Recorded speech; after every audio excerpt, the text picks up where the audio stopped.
Welcome back to our YouTube channel. आज हम chapter 3 जो है मशीन्स के एक्सरसाइज 3 करते हैं। तो चलिए स्टार्ट करते हैं। हम क्वेश्चन नंबर 1 देखते हैं कि पूछ रहा है what do you understand by a simple machine and second state the principle of an ideal machine. तो इसका आंसर जो है हमें पेज नंबर 49 पे मिल जाएगा। A machine is a device by which we can either overcome a large resistive force or load at some point by applying a small force or effort at a convenient point and in desired direction, or by which we can obtain a gain in speed. Second हमसे पूछा है state the principle of an ideal machine. तो ideal machine का principal क्या होगा? Here on page number 50 you will find the answer. An ideal machine is that in which there is no loss of energy in any manner. Here the work output is equal to the work input, that is the efficiency of an ideal machine is 100%. Next question हम देखते हैं, state 4 ways in which machine are useful to us. तो ये हमें मिलेगा page number 48 पे। चलिए देखते हैं कि what are the 4 वेज। सबसे पहला वाला है in lifting a heavy load by applying less effort as a force multiplier. Next one in changing the point of application of effort to a convenient point. और third वाला है कि in changing the direction of effort to a convenient direction. Next last one for obtaining a gain in speed greater movement of load by smaller movement of effort. Next question हम देखते हैं question number 3। Name a machine for each of the following use: to multiply force, to change the point of application of force, to change the direction of force, to obtain the gain in speed। तो चलिए इस answer को हम देखते हैं कि जो first वाला होगा to multiply the force, तो shears is force multiplier used to cut thin metal, जो shear होता है। Next to change the point of application of force, तो wheel of cycle is rotated with the help of chain by applying force on pedal, कि ये जो है direction change कर दे रहा है ना। हम पैडल पे फोर्स लगा रहे हैं और मूवमेंट किसका हो रहा है? हमारे पहिए का हो रहा है। Next one third one the change in direction of force, तो a single fixed pulley is use to lift a bucket of water from the well, है ना। कुएं से हम नीचे के बजाय क्या करते हैं? रस्सी को अपनी तरफ खींचते हैं ना, डायरेक्ट खींचने के बजाय। तो ये क्या करता है? पुली हमारा जो है डायरेक्शन चेंज कर देता है ना। Next one two obtain the gain in speed, तो गेन कैसे मिलता है स्पीड में? तो पेयर ऑफ सीजर्स, कैंची से देखेंगे हम कि हम जब कपड़े काटते हैं तो हमें क्या मिलता है? गेन मिलता है इन स्पीड। नेक्स्ट क्वेश्चन हम देखते हैं question number 4। What is the purpose of a jack in lifting a car by it? तो इसका पर्पस क्या होता है? तो इसका पर्पस होता है जो जैक है उसमें जो हम एफर्ट लगाते हैं वो बहुत कम लगाते हैं, लोड से बहुत कम लगाते हैं, तो effort is less then load. Question number 5 what do you understand by N ideal machine, how does it differ from a practical machine. ये आंसर कि आइडियल मशीन क्या होता है और प्रैक्टिकल मशीन से कैसे डिफर करता है, this you will find on page number 50। तो पेज नंबर 50 पे देखते हैं कि here you will find ideal machine. Ideal machine का हम पहले भी कर चुके हैं कि ideal machine is that in which there is no loss of energy in any manner, here the work output is equal to the work input, that is the efficiency of an ideal machine is 100%। तो अब पूछ रहा है हमसे कि what is the difference, है ना, कि how does it differ from a practical machine. तो practical machine is what? Actual machine. तो कैसे डिफ़र करता है कि जो मूविंग पार्ट्स होते हैं वो ना ही वेटलेस होते हैं ना ही स्मूथ या फिर फ्रिक्शनलेस होते हैं, किसमें? एक्चुअल मशीन में। और जो द स्ट्रिंग होती है वो परफेक्टली इलास्टिक नहीं होती है, और जो डिफरेंट पार्ट होते हैं वो परफेक्टली रिजिड, एक जगह पे रिजिड फिक्स नहीं होते हैं। तो ये एक्चुअल मशीन जो है इन पॉइंट से डिफ़र करता है आइडियल मशीन से। नेक्स्ट क्वेश्चन हम देखते हैं question number 6। Explain the term mechanical advantage, state its unit. तो इसका आंसर आपको यहीं बगल में मिल जाएगा। कि मैकेनिकल एडवांटेज होता क्या है, the ratio of load to effort is called the mechanical advantage of the machine. तो मैकेनिकल एडवांटेज जो होता है वो रेशियो होता है, इसलिए इसकी कोई यूनिट नहीं है।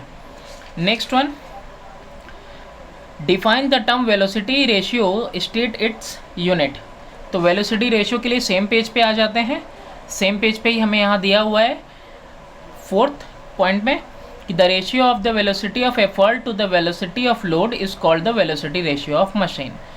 और इसको कैसे दिया जाता है कि velocity ratio is equal to velocity of effort upon में वेलोसिटी ऑफ लोड। ठीक है, नेक्स्ट क्वेश्चन हम देखते हैं, question number 8, how is mechanical advantage related to velocity ratio for an ideal machine, a practical machine. तो ये यहाँ पे आपको आंसर दिया हुआ है कि in ideal machine M is always equal to V R and in a practical machine mechanical advantage is always less than velocity ratio. Next question, define the term efficiency of a machine, give 2 reason for a machine not to be 100% efficient. तो इसको देखते हैं हम page number 50 पे कि efficiency of a machine, कि जो efficiency है of a machine is the ratio of work done on the load by the machine to the work done on the machine by the effort. अब इसका reason क्या है कि ये ideal machine से जो है कि आपको बताना है कि ये मशीन 100% इफिशिएंट हमेशा क्यों नहीं होता है। तो यहाँ पे आप देख सकते हो एक नोट दिया हुआ है कि due to friction and weight of the moving parts of a machine of a given design, its velocity ratio does not change but its mechanical advantage decreases, so its efficiency decreases। तो efficiency decrease कर जाती है ना। velocity ratio तो change नहीं होता है लेकिन efficiency जो है decrease कर जाती है, friction है, weight और weight जो है moving parts का, तो इसकी वजह से। तो ये इसलिए जो है कि हम 100% जो है efficient नहीं पाते हैं किसी भी मशीन को। Next question number 10, when does a machine act as a force multiplier, a speed multiplier, and next और बताना है उसमें कि can a machine act as force multiplier and a speed multiplier simultaneously। ठीक है, कि जो है मशीन कब एक्ट करती है फोर्स मल्टीप्लायर की तरह और एक स्पीड मल्टीप्लायर की तरह, और क्या एक मशीन जो है फोर्स मल्टीप्लायर और स्पीड मल्टीप्लायर दोनों एक टाइम पे हो सकती है या नहीं। तो चलिए हम चेक करते हैं इसका answer. First one, a force multiplier. तो जब effort is needed to overcome a certain load is less than the load, तो the machine has mechanical advantage more than one, it act as a force multiplier. तो ऐसे shortcut में भी लिख सकते हैं कि मैकेनिकल एडवांटेज अगर मोर देन वन है तो वो फोर्स मल्टीप्लायर की तरह काम करेगी। Second, speed multiplier. तो if a machine needs an effort greater than the load, कि अगर उसको एफर्ट चाहिए लोड से ज़्यादा, it has mechanical advantage less than one, और it works as a speed multiplier. ठीक है, तो ये कौन सा था आपका, सीजर था। नेक्स्ट वन पूछ रहा है आपसे क्या दोनों एक साथ हो सकते हैं, एक मशीन दोनों काम कर सकती है, फोर्स मल्टीप्लायर और वो। तो no, it can not act as a force multiplier and a speed multiplier simultaneously, because for speed multiplier mechanical advantage should be less than 1 and velocity ratio should also be less than 1, और जबकि for force multiplier mechanical advantage and velocity ratio both should be more than 1। तो इसीलिए कोई भी machine जो है एक time में दोनों नहीं हो सकती है। ओके, चलिए नेक्स्ट क्वेश्चन देखते हैं हम, क्वेश्चन नंबर 11 का क्वेश्चन का आंसर दिया हुआ है, a machine work as a force multiplier, speed multiplier, in each case state whether the velocity ratio is more than or less than 1। तो फोर्स मल्टीप्लायर में अभी हमने पढ़ा मोर देन 1 है और स्पीड मल्टीप्लायर में लेस देन 1 होता है। क्वेश्चन नंबर 12 देखते हैं, state the relationship between mechanical advantage, velocity ratio and efficiency. तो ये आंसर आपको मिल जाएगा पेज नंबर 51 पे। पेज नंबर 51 पे हेयर यू विल फाइंड कि एक रिलेशन दिया हुआ है कि that mechanical advantage is equal to velocity ratio into efficiency. आप चाहो तो को पूरा भी लिख सकते हो डेरिवेशन, और चाहो तो शॉर्टकट में भी लिख सकते हो, डिपेंड करता है कि कितने नंबर का आपका क्वेश्चन है। नेक्स्ट क्वेश्चन, क्वेश्चन नंबर 12 में ही देखते हैं, second part, name the term that will not change for a machine of a given design. तो वेलोसिटी रेशियो जो है कभी चेंज नहीं होती है गिवन डिज़ाइन के लिए। नेक्स्ट देखते हैं, how is mechanical advantage related with velocity ratio for an actual machine. State whether the efficiency of such machine is equal to 1, less than 1 और मोर देन 1। तो इसका भी आंसर दिया है कि मैकेनिकल एडवांटेज जो होगा will be less than velocity ratio, यानी कि लेस देन 1 होगा। अच्छा, 13th हम भूल गए कि derive a relationship between mechanical advantage, velocity ratio and efficiency of a machine, क्योंकि ये जो क्वेश्चन है ये बिल्कुल 12th के फर्स्ट पार्ट की तरह है। ओके, तो यहाँ पे सिर्फ आपको क्या करना था, स्टेट करना था, यहाँ डिराइव करना था, यहाँ हम पूरा आंसर लिखेंगे। Next question, question number 15th। Question number 15 देखते हैं, state one reason why mechanical advantage is less than the velocity ratio for an actual machine. तो ऐसा इसलिए होता है कि मैकेनिकल एडवांटेज लेस होता है वेलोसिटी रेशियो से, क्योंकि एनर्जी लॉस हो जाती है किसमें, फ्रिक्शन में। Next question, what is lever, state its principle. तो ये मिलेगा हमें पेज नंबर 51 पे। देखते हैं कि एक लीवर क्या होता है। A lever is a rigid, straight or bent bar which is capable of turning about a fixed axis। और इसका प्रिंसिपल क्या है, तो प्रिंसिपल भी जस्ट उसके बाद दिया हुआ है। वो काम करता है, it works on the principle of moments according to which at the equilibrium position of the lever, moment of load about the fulcrum must be equal to the moment of effort about the fulcrum and the two moment must always be in the opposite direction। okay, next question हम देखते हैं, question number 17th। Write down a relation expressing the mechanical advantage of a lever. तो इसका answer आपको मिलेगा page number 52 पे। Page number 52 पे देखते हैं हम।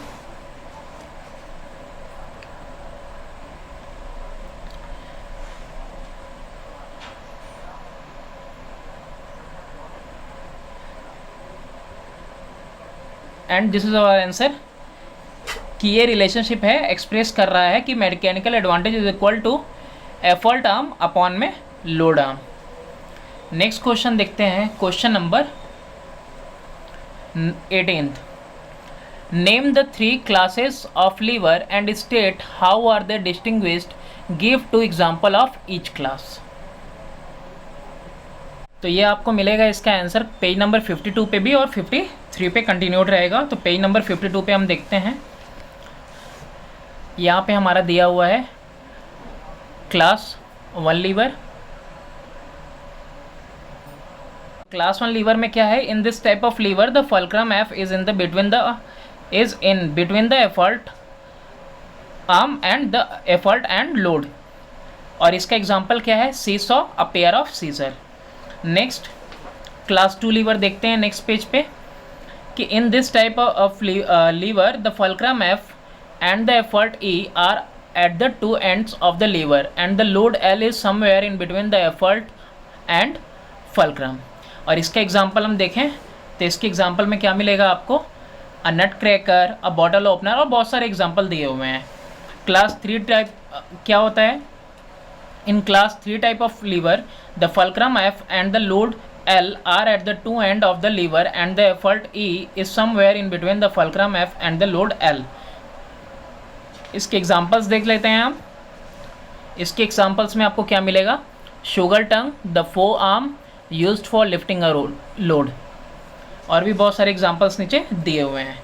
नेक्स्ट क्वेश्चन देखते हैं हम, क्वेश्चन नंबर 19।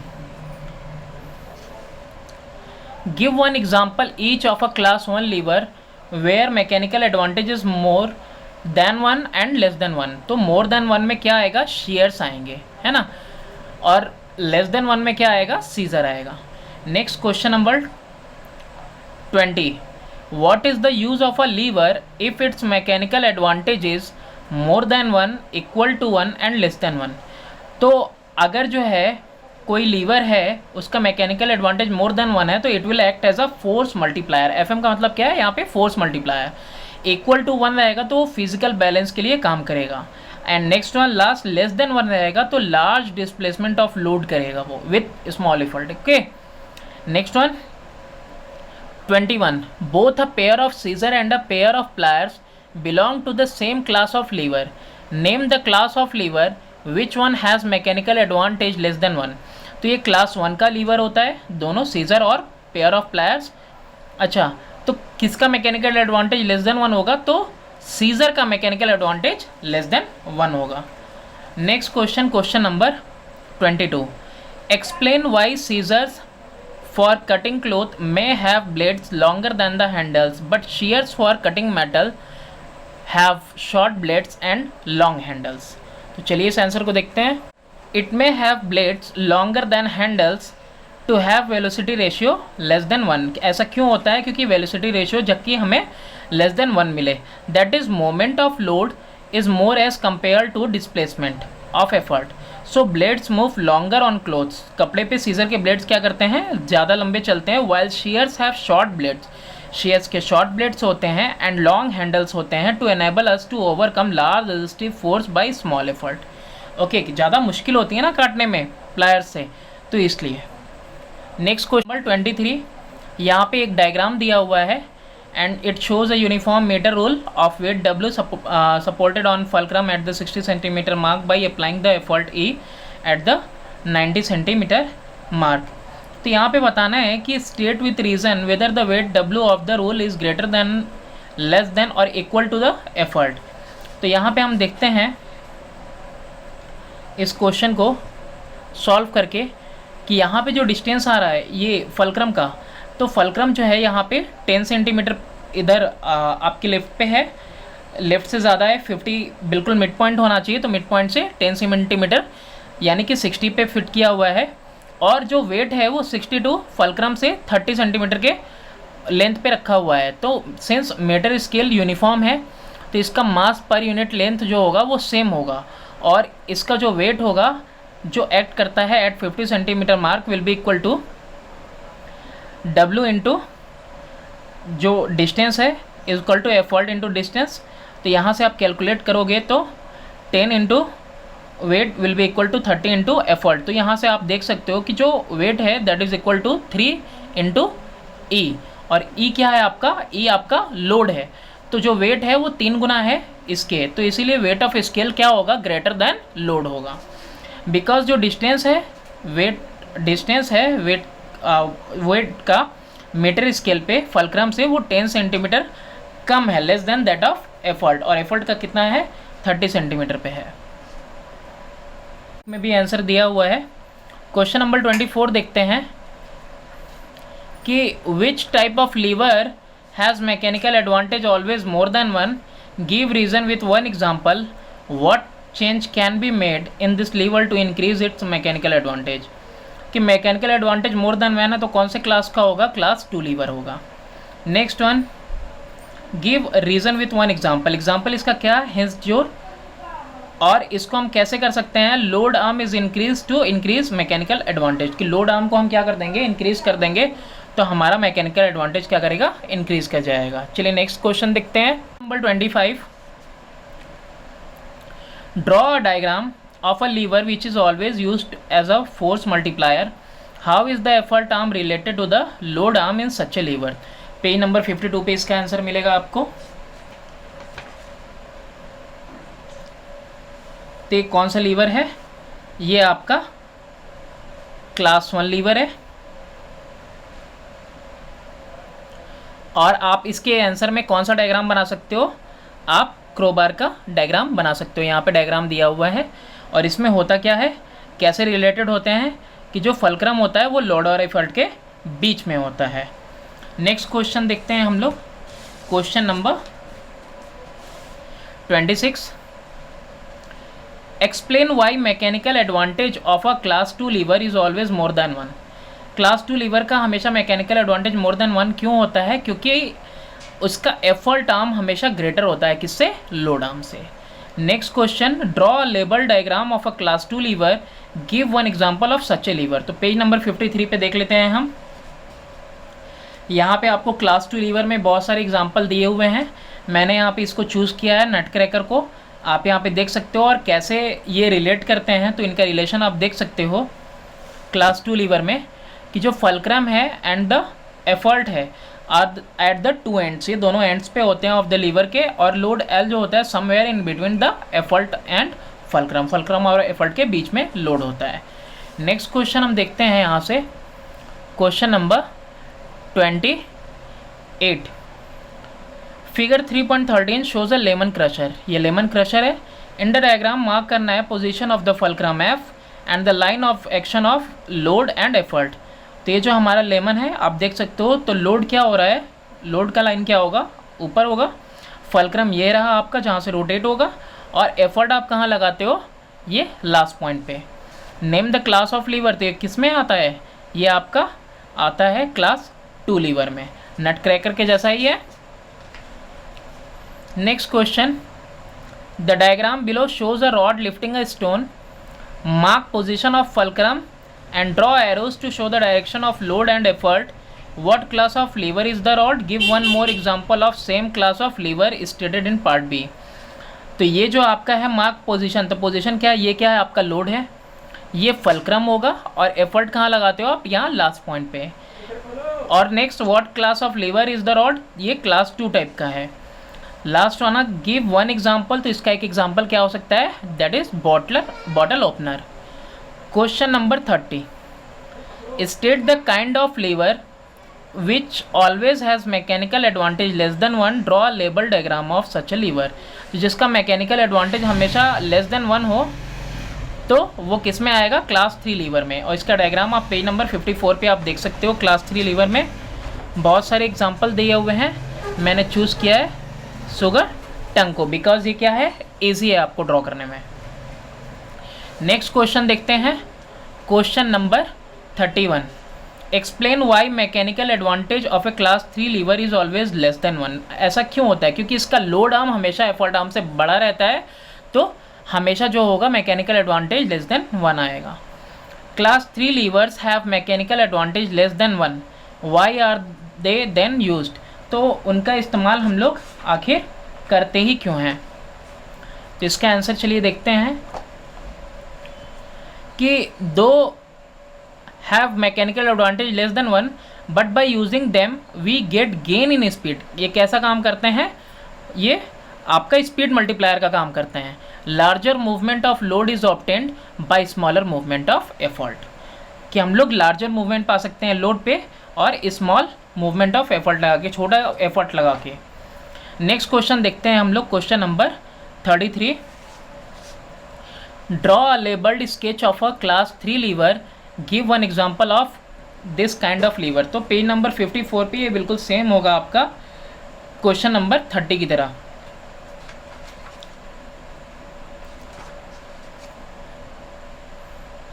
तो here is the answer.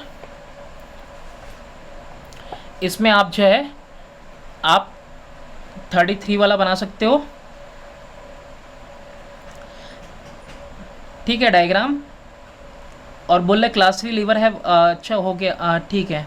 Give one example of this kind of lever, तो इसका एक एग्जांपल क्या हो सकता है, आप नाइफ का एग्जांपल दे सकते हो। Next question, question number 34। State the class of lever and the relative position of load, effort and fulcrum in a bottle opener and the sugar tong. तो बॉटल ओपनर और शुगर टंग में आपको बताना है। तो बॉटल ओपनर में ये क्या हुआ, सेकेंड क्लास का लीवर है, और शुगर टंग थर्ड क्लास का। तो शुगर टंग में आपको मालूम होना चाहिए कि होगा क्या, कि जो लोड होगा, लोड और फल्क्रम के बीच में होता है एफर्ट, और शुगर टंग शुगर टंग में सॉरी। अब बॉटल ओपनर में क्या होगा, बॉटल ओपनर जो कि क्लास 2 टाइप का लीवर है, तो क्लास 2 टाइप के लीवर में आप देखो क्या होगा आपका, ये आंसर होगा, ये है बॉटल ओपनर। तो बॉटल ओपनर में आप जैसा कि देख रहे हो कि जो फल्क्रम है और जो एफर्ट है, वो फल्क्रम और एफर्ट जो है कि दोनों एक एंड पे है, और लोड जो है समवेयर इन दोनों के बीच में है। तो ये रिलेट कर दिया आपने पोजीशन भी। इस क्वेश्चन हम देखते हैं, draw diagrams to illustrate the position of fulcrum, load and effort in each of the following. Seesaw का डायग्राम 52 पे है, तो चलिए देख लेते हैं पेज नंबर 52। यहाँ पे आप देख सकते हो, ये रहा सीसॉ का डायग्राम। नेक्स्ट क्या बोला था आपसे, a common balance. Common balance तो आप बिल्कुल ऐसे तराजू बना सकते हो, ओके। यहाँ पे मैंने छोटा सा बनाया हुआ है, ये कॉमन बैलेंस है। अ नट क्रैकर, तो नट क्रैकर आप देख सकते हो पेज नंबर आपका 53 पे दिया हुआ है, ये रहा आपका नट क्रैकर। नेक्स्ट लास्ट वन क्या है, लास्ट वन फोर्सेप दिया हुआ है। ओके, तो फोर्सेप मैंने यहाँ बनाया हुआ है, और आपको अगर ये सही से समझ में नहीं आ रहा है तो आप इसको बिल्कुल देख सकते हो, यहाँ पे ये फोर्सेप बिल्कुल शुगर टंग के जैसा है। नेक्स्ट क्वेश्चन नंबर 36, इसका सारा आंसर आपको पहले ही से दिया हुआ है, तो इसे बताने की कोई ज़रूरत नहीं है। The answer is already given in your book. Question number 37 देखते हैं कि what type of lever is formed by human body while raising a load on the palm and raising the weight of the body on toes।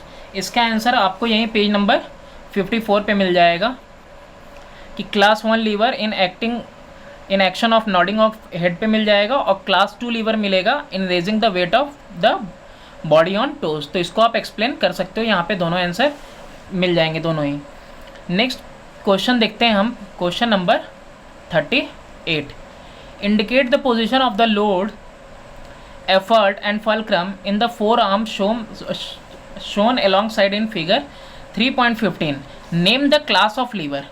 तो यहाँ पे आप देख सकते हो, ये हाथ पे हथेली पे जो रखा हुआ है ये लोड है, यही क्या है, ये आपका एफर्ट जो आप अप्लाई करते हो मसल्स पे, और ये क्या है आपका फल्क्रम, जहाँ से ये बेंड होता है, बेंड हुआ है।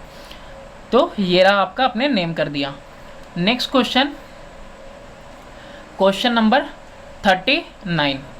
Give an example of each class of lever in a human body. Each class of lever का एग्जाम्पल देना है, तो it is same as the question number 37।